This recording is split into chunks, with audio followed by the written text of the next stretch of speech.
persons appearing on this podcast are clients of SmartPro. Any discussion is based upon individual client experiences and may not be representative of the experience of others and should not be considered a guarantee or indication of future success.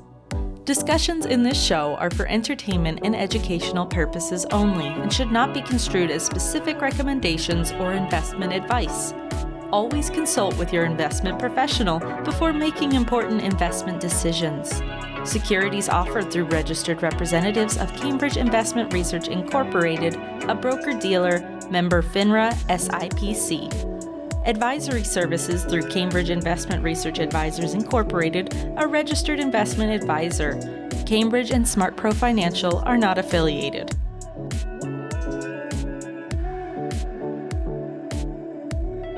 Hey, Tony, welcome to the podcast. We are so excited to have you. For our listeners, you are the owner of Enderly Coffee Company in Charlotte, North Carolina.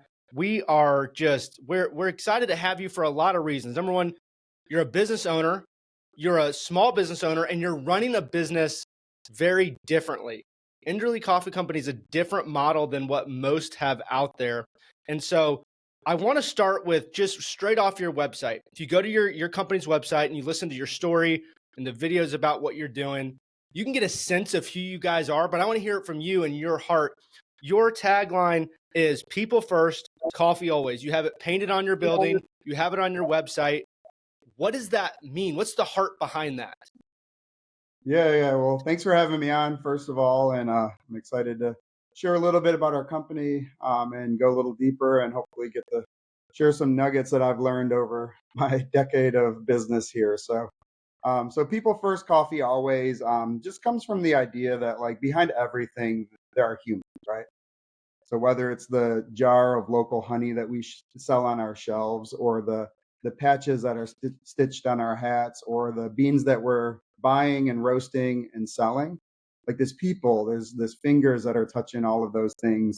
Yes. There's people who have passions and dreams and goals. And, if we focus on the product too much, you kind of become a shell of a company. You kind of become sterile. And being able to be a company that celebrates the people along the way. So that's telling the stories and finding ways to be generous and finding ways to be involved in lives, whether employees or vendors or partners. It's about the people. And if we ever think it's about the coffee, then we got it wrong. We probably shouldn't be in business if we're here thinking it's a coffee business. This is really a business about making our world better through people. So that's such an interesting concept. And the reason I bring that up is because a lot of times in business in America, small business takes the lead from big business, right? Mm-hmm. You're looking at the big public companies. What are they doing? Well, this is how it works in corporate America. So this must be the correct way. And this is how we have to do things. And very few have the fortitude or even just the vision to run a company differently. Because what you just described is the opposite of a public company, where a person is a number that can be laid off to hit a quarterly number at any time. It's not a family. It's not dreams. It's not hopes. It's not trying to raise them up and do things differently. You just described something that only can exist in small business in America. And I love that. But where does that come from? Because that is not normal. If you're looking at how other people do it as the guide, that's the opposite. For sure. Yeah, I mean, you use the word vision in there, and I don't feel like it has ever been my vision. I wouldn't say this has been a well thought out plan with a vision, but what I will say is it's who I am and it's a value of mine. And you said, where does that come from? I grew up in Detroit in a family that didn't have a lot. So we had 5 kids, hand-me-downs, government assistance. We never had a lot. And then my parents moved us from this, lower income neighborhood to like more of a suburb of Detroit. And I was around more affluence. And even at a young age, I remember feeling and seeing the discrepancy there.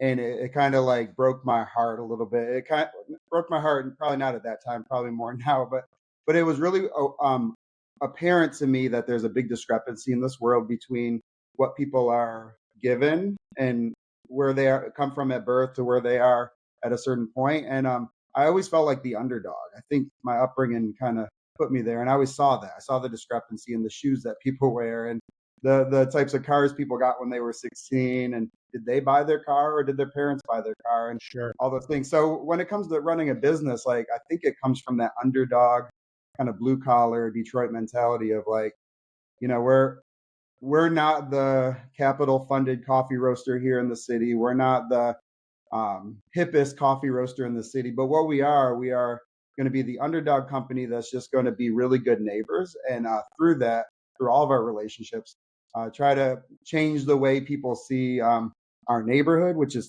Enderly Park, which is where the name Enderly Coffee comes from, but also see the way that business can be run here here in our city and hopefully beyond. But I think it comes from that underdog, scrappy mentality that I've always had. Have you had pushback against that from anyone that's wanted to be involved in your business, or have people been supportive of it from the beginning? Yeah, no, people have been really supportive of it. No, I mean we get people who want to get involved in investment in different ways like that, and I never have entertained it because I know what that brings, and what that brings is what you described earlier was kind of flipping the value model in many ways. Generally, what happens. Product first, people second, or Mhm, product first and people not at all is how mhm, some of those right opportunities there. can lay out. Yeah. So I want to go back because you mentioned your story a little bit about where you were raised and what you saw and how that really challenged your thoughts and your heart when starting your company. But you also started out, you and your wife both as teachers. Mhm. So tell us about that a little bit, going from teacher to business owner. And that's Yeah. something I can get along with because that's what I did before starting this business is the same Mhm. thing. Went to school with the teaching degree with the idea of that was something I thought I was going to enjoy doing. And it changed into being in business. You had that same kind of journey, but you were a teacher in Charlotte and then Mhm. moved into being a business owner and leader in your city. How did that happen? Yeah, so my wife and I moved to Charlotte in 2007 to teach in Charlotte Mecklenburg school system. We moved down for the whopping signing bonus of I think it was $2,500 to move across the country, and Michigan in that time was already kind of in a recession and slowing down. So we moved to what we picture was kind of a more of a hot or growing economy at the time. We moved here to teach, and we chose to teach in Title One schools. Title One are schools with a majority of students who are on free and reduced lunch. So again, kind of in that underdog mentality, like that's where I felt like I belonged. I belonged in that school, being an advocate for those kids. So I taught there, and Becky taught there for 7 years. We taught in CMS for 7 years. Um, and in that time, it was the big, the recession of 2008 to so on. Mhm. And at that time, our district was doing pay freezes. So what that meant is instead of getting the 3% pay increase each year, we were kind of frozen at that pay that we started at. So for a couple of years, because money was so tight, that's what the district was doing. So Becky and I were in our 7th year of teaching, getting paid as a second or third year teacher, basically. Wow. We had our first kid in 2012, so 5 years into teaching, our second kid in 2014. And, just frankly, I looked at our pay stub, I looked at my student loans, I looked at my responsibilities in life as a parent with, newborn and a 2-year-old at home. And I knew that like teaching just could not do it as much as I loved it. And as much as I would probably still be there today. And I feel like we were both very good at what we did. I just could not afford it. So how we made the jump was not a plan to start a business. How we made the jump was I was throwing applications and resumes anywhere I could that would entertain a teacher coming out of the classroom. And I was trying to find $50,000 a year. That was kind of my goal coming out of the classroom. I would be happy. I would be all taken care of at that amount. But at the same time, I was roasting coffee in my backyard as a hobby.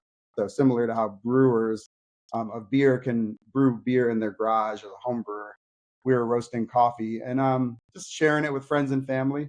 And at that time, I had a good friend who he had a consulting business that was growing, and he was encouraging me, like, if you want to do that, if that's what you want to do, grow this coffee hobby into a business, like let's do it. Like I'll help you make that happen. I said, well, I don't have any money. I'm a teacher, and I didn't save money up to go launch a business, and I knew business was expensive. So how we made the thing happen was my friend Daniel, he offered me a part-time job at his consulting company. They were growing. So he threw me at the time in like operations and finance. And I just kind of like worked behind the scenes and supported his small but growing company. And I worked 4 days a week with him. And on the fifth day, I was free to go sell coffee and go Okay. meet people, go knock on doors. And so for, about 13 months, I was working in 2014, this was working Daniel's job 4 days a week, and then my business 1 day a week, and then just kind of grew from there. And I've always heard the analogy when you're making that transition into your passion or your business or whatever you're growing, try to get the boat as close to the dock as you can before you jump. And so for me, someone who is risk averse and did not have a big bank account to make this happen, the only way to do it was slow and safe. And so, we did that, and my wife took 2 jobs. I took 2 jobs, my company being one of them, and we had our 2 young kids at home. And a lot of sacrifice, a lot of time, but we were able to, after 13 months, justify me going full time in coffee roasting, paying myself a whopping $1,200 a month, and that's kind of how the transition started. So here we are. I have so many questions from that. There's so much to go back and kind of pause Sure. on and did you say that at one point you and your wife were working 5 jobs, 3 and 2? I would say 4 jobs. So she had 2 and I had 2, and we had 2 kids at home. So that's And another job. that's right. Okay. I want to stop there for a second because there's so many people. I would say hopefully not our listeners, but it's kind of in culture where somebody has a business or however that looks, successful, starting out small, medium, large, that is not a great thing. It's almost like, well, somebody gave it to them. They have this whatever. You work 4 jobs with 2 kids at home between you and your wife to get this going, to get to $1,200 where you could say, okay, there's proof of concept. This can work. Yeah. And then you mentioned on 1 day a week, I'm going to meet people. And you said knocking on doors. Mm-hmm. Like, yeah. Did you really went and just knocked on doors and introduced yourself and your business? 100%. It was either residential. I was hanging door hangers in the neighborhoods, and I was promoting, we deliver to your house for free. And then it was businesses, any place that I felt like might drink coffee, churches and businesses. I was going to visit them or cold calling them, just trying to get anyone that was interested in coffee. Yeah.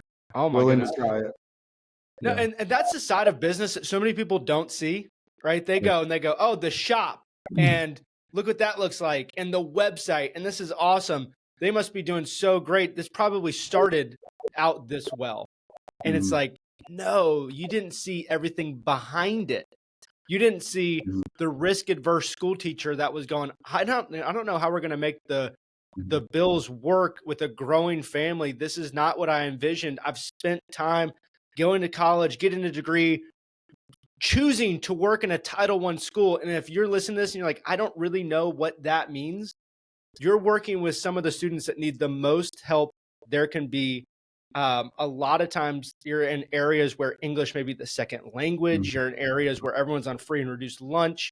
Like, there's not a lot of help at home because parents are working multiple jobs to make ends meet. This is not going to be, the nice suburbs of Charlotte where you're at, or the country. This is going to be an area that needs so much help. You chose to work in that environment. You ran into the hard and difficult thing. And then you go, I'm going to start this business, and you continue to do the difficult thing, which is work multiple jobs that so many people are not willing to do. They're willing to bellyache about their place in life, but not going to go do anything about it, and tell everyone on social media about it, and tell all their coworkers how much they don't like it. But you went and changed that dynamic, which I think says so much about you and your family of what you're able to do, but also at the same time, the hard work that went into it. And then I think a lot of people are going, man, I have things and hobbies and things I enjoy doing, but how did you take this hobby of coffee roasting into the business? because that's Mhm. so many people's dreams of doing something that they love and saying, I can take this thing that I enjoy and I love and there's passion behind it and excitement and turn that into an actual business. And you're able to do it from something that was a hobby in your backyard. And then also, how do you get the hobby of roasting coffee beans? Like, where'd that come from? Yeah. So anyone who's listening who enjoys coffee, you can just YouTube it. Just search how to roast coffee at home, and a couple methods you can do. But the one that we started with was the popcorn air popper. So the traditional old plug it in popper. And I found a coffee shop in town that roasted their own beans, and I bought some green raw coffee from them because coffee comes to us in America as raw green product, and put it in the popcorn popper and plugged it in. And 3 to 4 minutes later, those green beans were roasted and turned brown and smoked up my house. And I was able to grind them up and brew a pot of coffee and drink it. And no, it did not taste great, but it was cool to know that my hands did that and that Sure. we took this product and turned it. And it just kind of opened up the rabbit hole of, man, can I do this better? What other techniques are there? What other ways can I roast coffee at home? And that's kind of where it started for me, was that whirly popcorn popper. That's so interesting. There's going to be a lot of people that are going to have smoke detectors going off when they listen to Yeah, this because they're going to try to do it on your roast board. That's right. They're going to be at home figuring this out. But no, Yeah. that's so interesting. When were you able to see? I know you said, you mentioned, hey, when I hit $1,200, and Hmm. is that a month? Was that the idea? A Yeah. month in Yeah. income from the business? I could see where it could become a full-time business. How long did that take? That waiting period from I'm going to work 4 days a week and I'm take this opportunity to this becoming a business that can actually support me. You talked about that boat getting close to the dock. How long Yeah. did it take to get there? Well, to get to the 1,200 was 13 months. So I was working with the consulting company, and then I was paying myself a little bit on the side. That took about 13 months. Honestly, so I started in 2012. Legally, we started the company in 2014 with our LLC. I would say it was probably 2019 when I really felt like it was a business that I could sustain on. I think for me, coming from teaching, we didn't need a lot of money to live on, right? I just needed to make enough to pay my bills and take care of my responsibilities and my debt at the time. And um, the security that we so you might ask, how do you make that jump? How do you like get the courage to, with two kids at home, quit your job? I mean, teachers are always in high demand. So when we quit and we were taking all these risks, the back of my mind was always, worst case scenario, I can always go back in the classroom.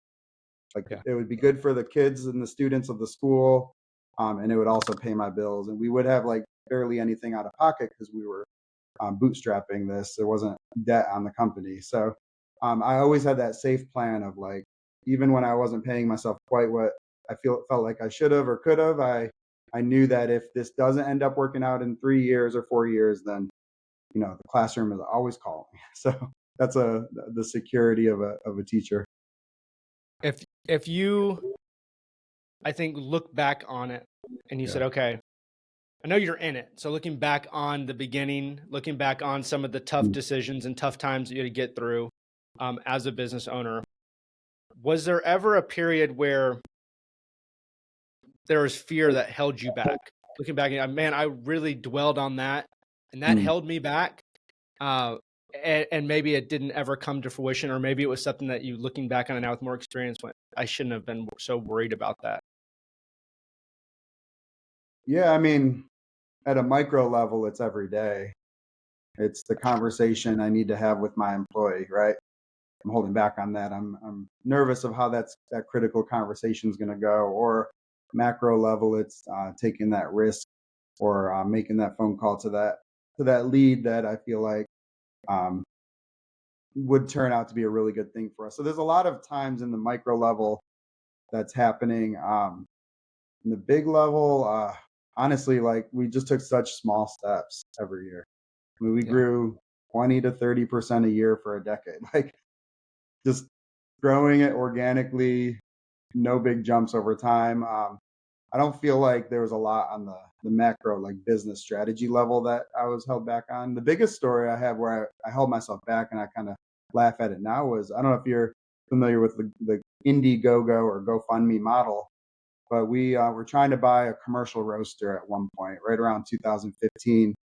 And so I produced a video and told the whole story, and this guy did a great job on it. I set up the Indiegogo page, which is just one of the platforms that does that, or did that at the time. And I sat on it for 8 months.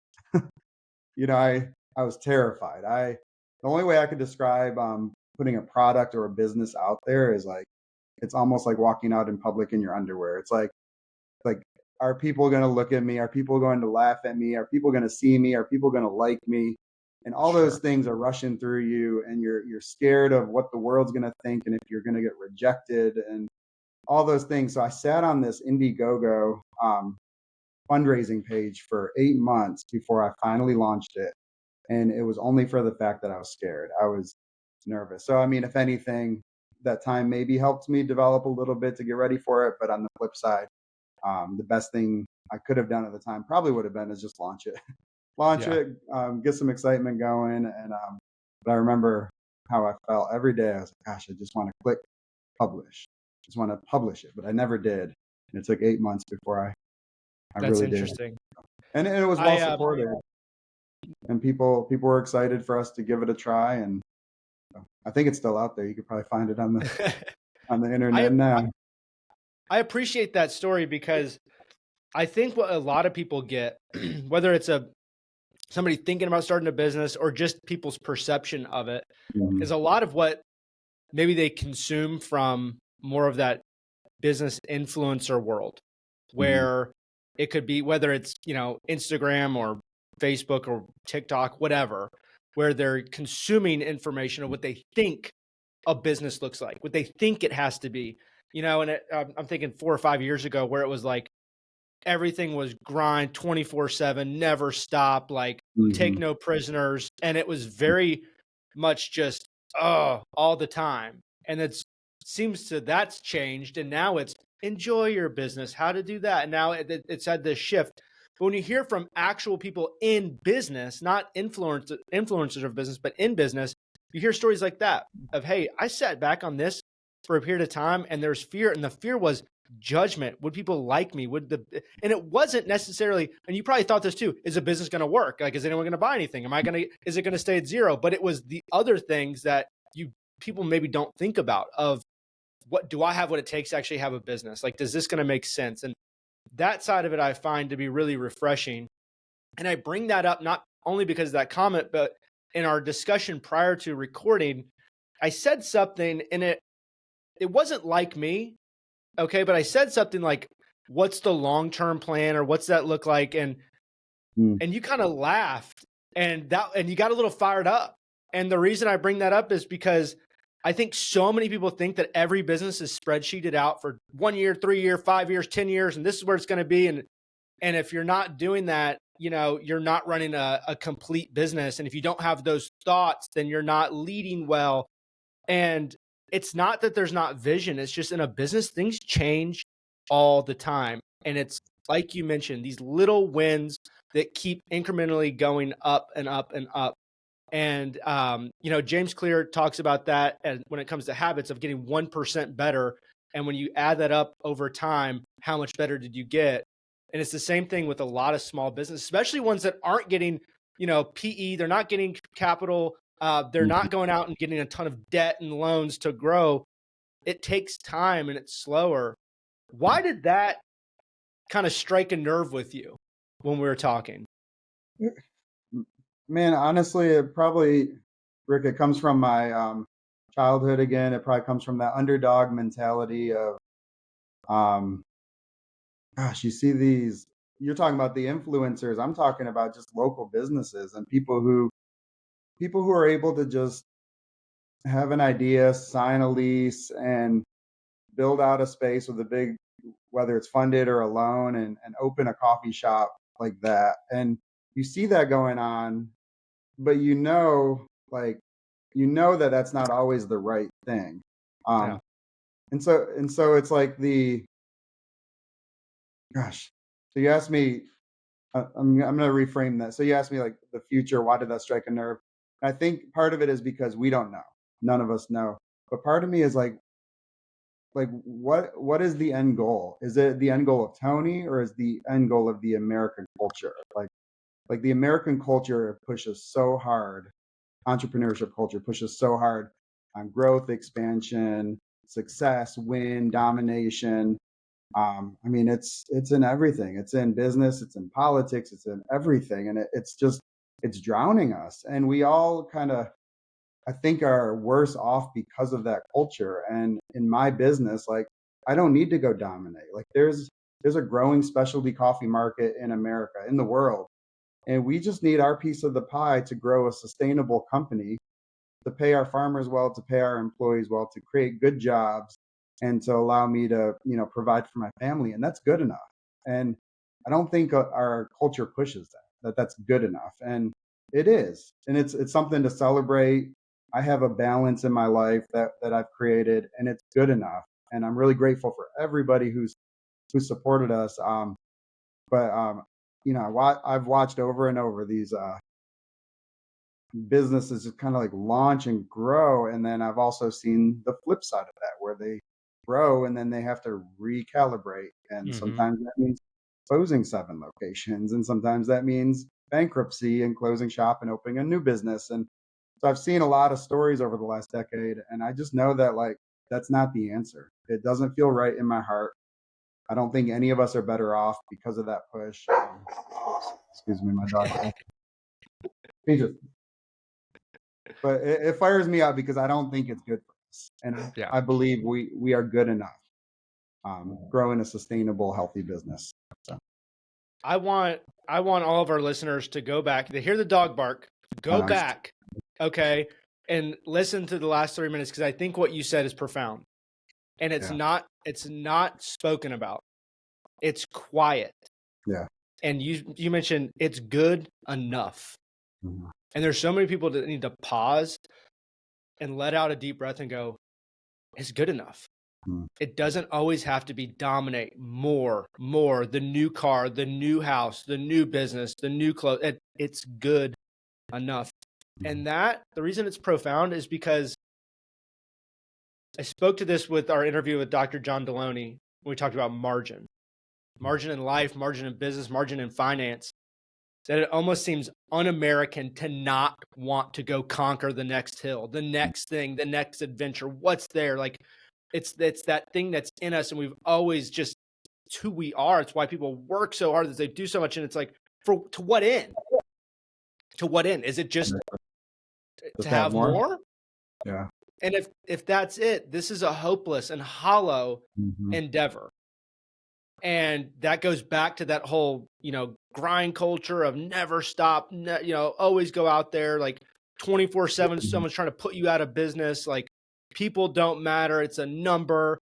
Get, profit all the time. Always expand, always more. Like, why don't you if you want 5 stores, you should want 10 stores. If you have 10, you should have 100. You shouldn't just be in North Carolina. You should be in all the Southeast. And if the Southeast being all the, it's just that kind of mentality, which at its root isn't like wrong or evil, but where it goes, I think derails so many people, not just in business, but in life, in their finances. I think that's why we see, credit card debt at $1.3 trillion, because there's always has to be more. And sacrifice is a word that we don't like. Good enough seems like, whoa, what do you mean good enough? Yeah. I always want better. I always want more. And, it's just a very different mindset. And to hear it from a business owner who has employees, who has 2 different sides of a business, from this wholesale roasting coffee side to the front facing people walking into a local coffee shop side. Oh, and by the way, a local coffee shop that's rated in the top 25 best coffee shops in the United States.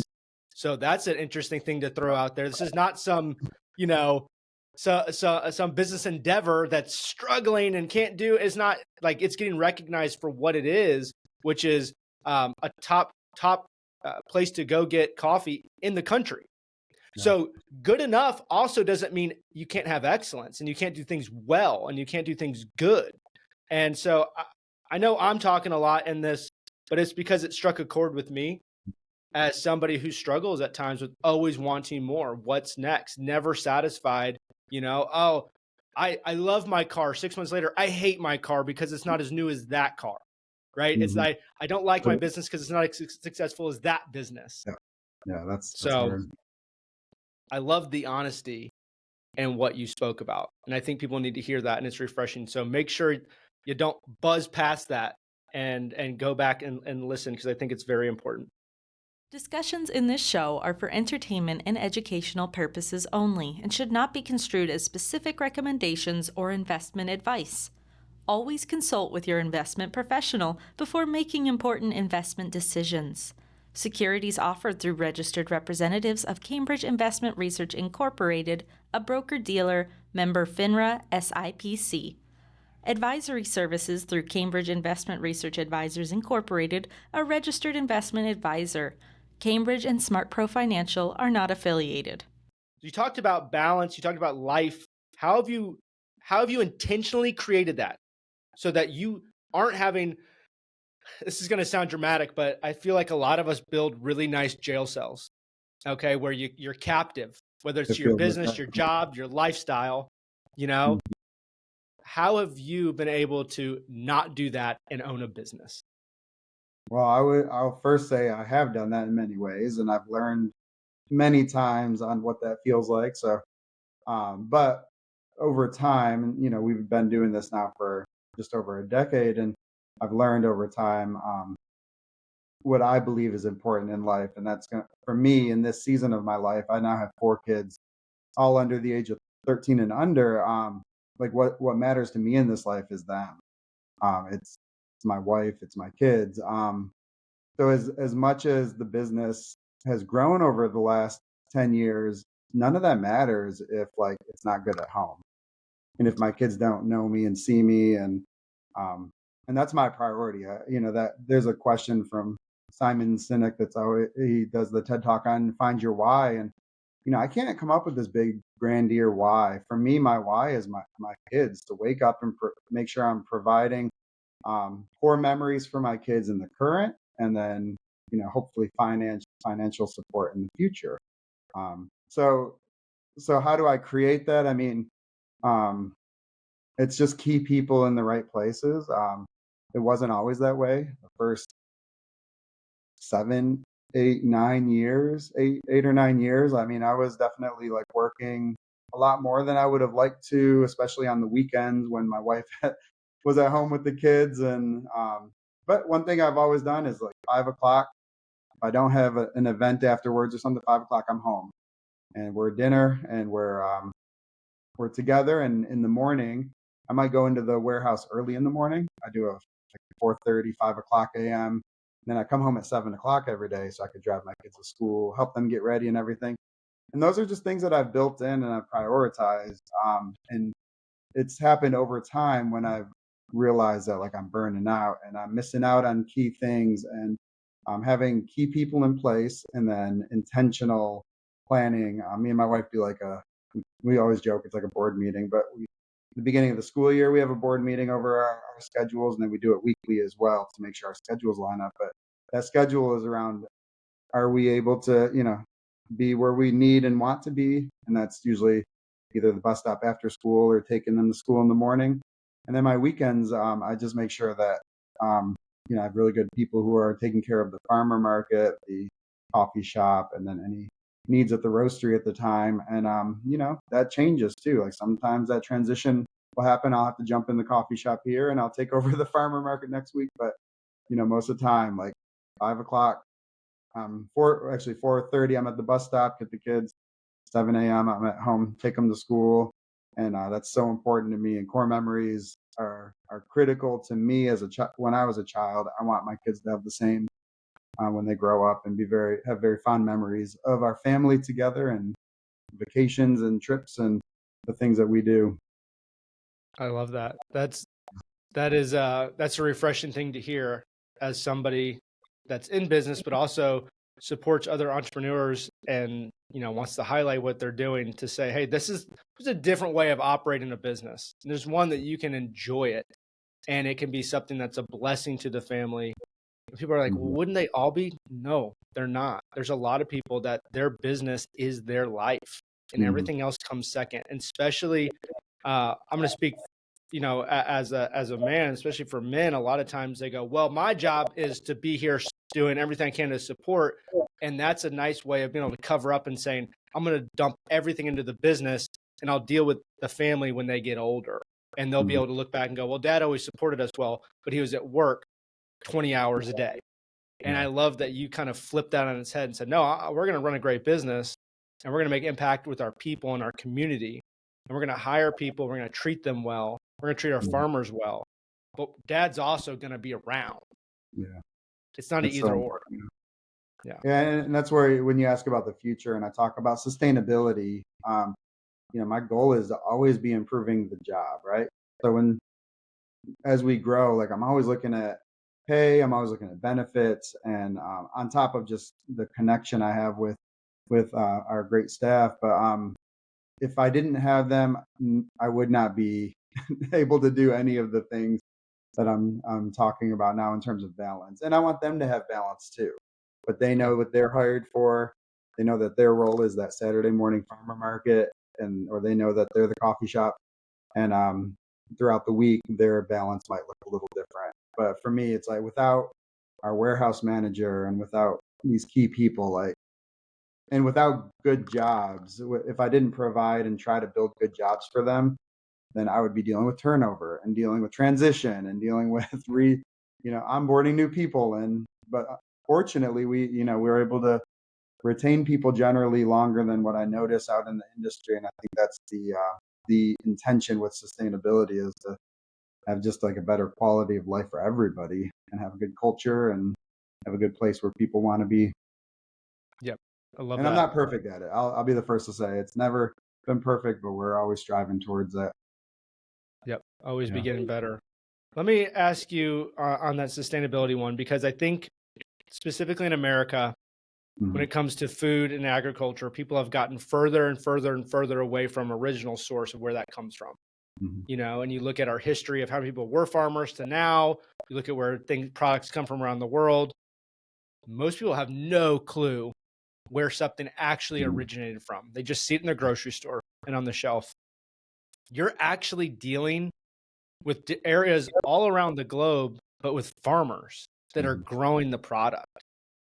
And you talk about sustainability, you talk about treating people well. How does that look all the way down from the source of the product Yeah, and for where and sure. the dirt that comes out of? Yeah, so we buy our coffee a couple different ways. One of the ways is through an importer, and generally that's kind of what coffee has always been bought from. So the model is an importer brings a bunch of coffee, they store it here in America, and then roasters would buy from them. There's a lot of them. There's really really big ones. There's really really small ones. Early on we met a lot of them, and we vetted out one that we have really built a good relationship with.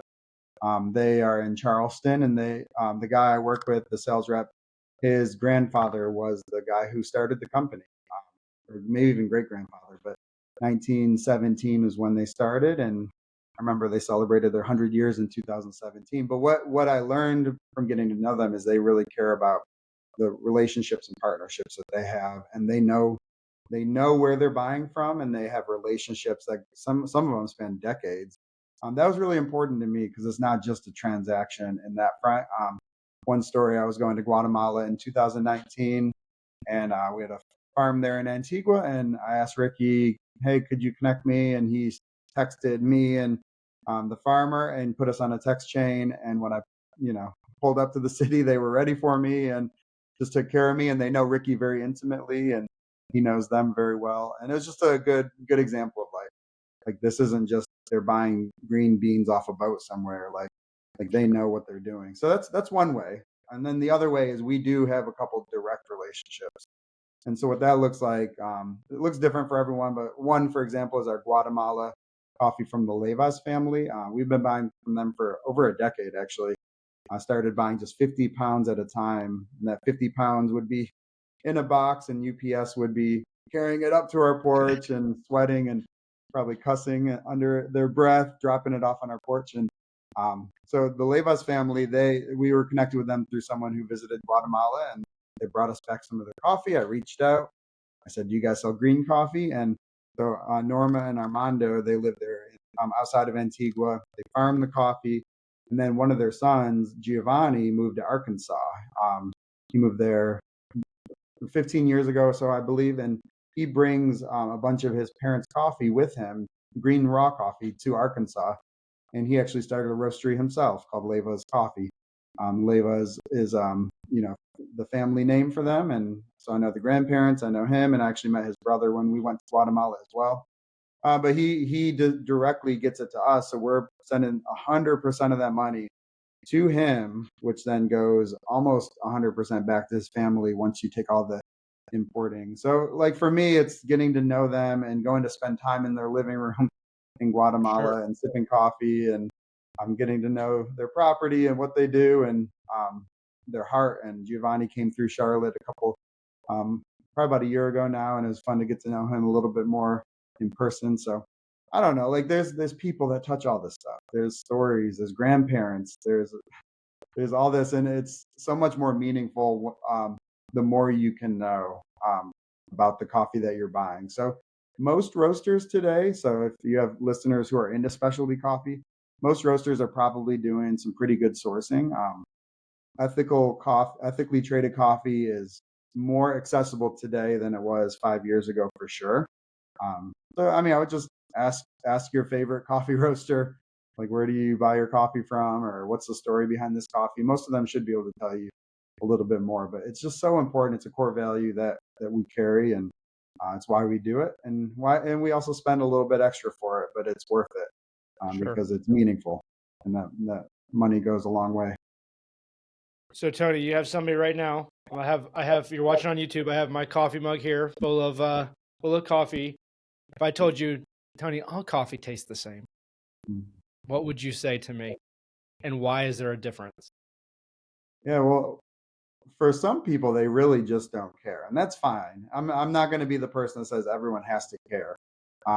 If you get a cup of coffee at the local Quick Trip and you enjoy it, like that's fine. I'm not going to judge. If you put cream in your coffee, I'm not going to judge. Like we really want you to enjoy your experience. But what I would say is, if you're interested in learning more on coffee, like there is a rabbit hole that you can go down that you may get lost in if you try. But the coffee product is a raw agricultural product that grows all around the world in different environments and different climates, different altitudes, and all those things have big impacts on the end product. Not only the product itself and what variety of coffee it is, but then the farmers pick the coffee. And when they pick it, they have to process it. And there are many different ways that they can process that coffee to also affect the flavor of the coffee. There's a lot of experimentation going on right now with how they process and have different flavor. When I say flavor, I don't mean like a Dutch chocolate flavor, but I mean like different ways they can impact what's actually in that bean through fermentation and through processing and drying. And so that's all happening, and people are putting a lot of work into trying to create all this high quality, really tasty coffee.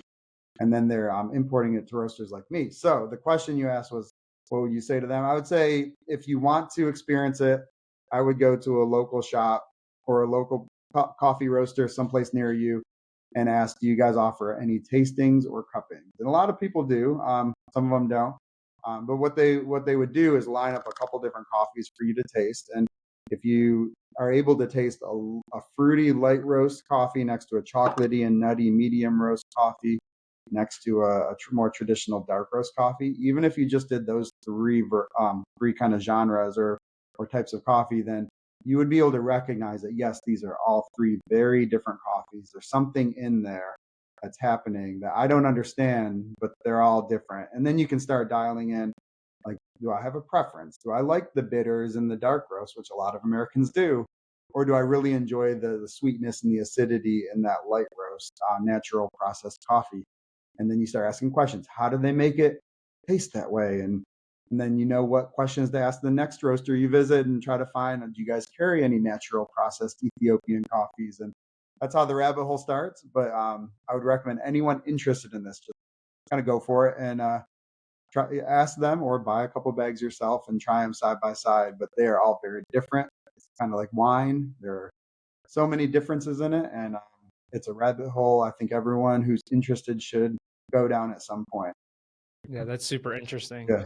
Uh, I have one closing thought, and you might go, I don't know if I see it that way. I'm I'm just observing from the outside Mhm. your industry, but so many times it feels, and you could multiple examples of different industries where this has happened, where it's Mhm. been more of the local.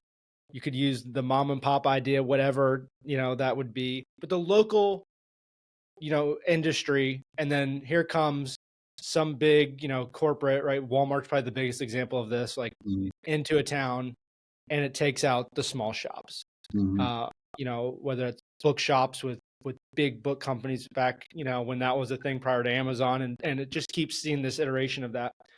It seems almost to me, maybe it's specific to more urban areas and cities and suburbs, where the local coffee shop hasn't had that, or seen a resurgence, or seen a growth, because people want to know who's in there, who's the owners. I know who that artwork Mhm. on the wall. I know these people I see. Like, there's a little bit more there than maybe some of the bigger um, traditional coffee shops that you could see at every exit, along the Mhm. interstate, driving up and down the country.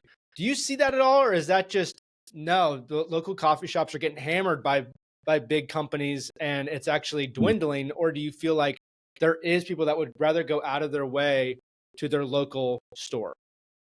Yeah, I think 100% there has been a trend in coffee to the local specialty coffee shops. Yes, Yeah. across America, every city, there's roasters popping up in every city. Your city probably has a um, couple shops.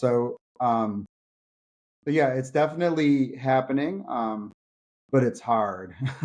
It's really hard. In a city like Charlotte, just to kind of tell our story here, we're a really fast growing city. We're a banking capital of America. We're, I think, second or third biggest banking city in America. We have a lot of growth, which is all great, but with that comes development. With Hmm. development comes an influx of money from outside of Charlotte. So that's big development firms that are buying properties and developing them.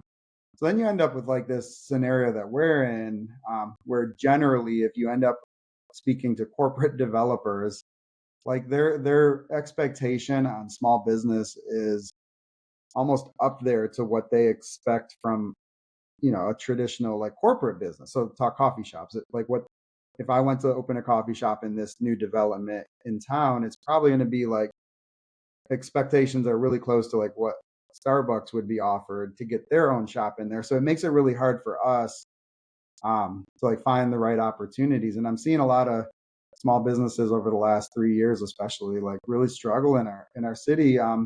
And I think the developers, like the people who own the buildings and put the big rents out there, like they're the ones with the power. So they're setting these high prices, and what you end up having is a city like ours, which we've seen happen to Nashville and we've seen happen to Atlanta. But you end up with all these big brand names just all over the Yeah. place. The national chains, the national ice cream shops, the national clothing stores, national coffee shops, and you end up with all this development from these big guys who can actually afford the property.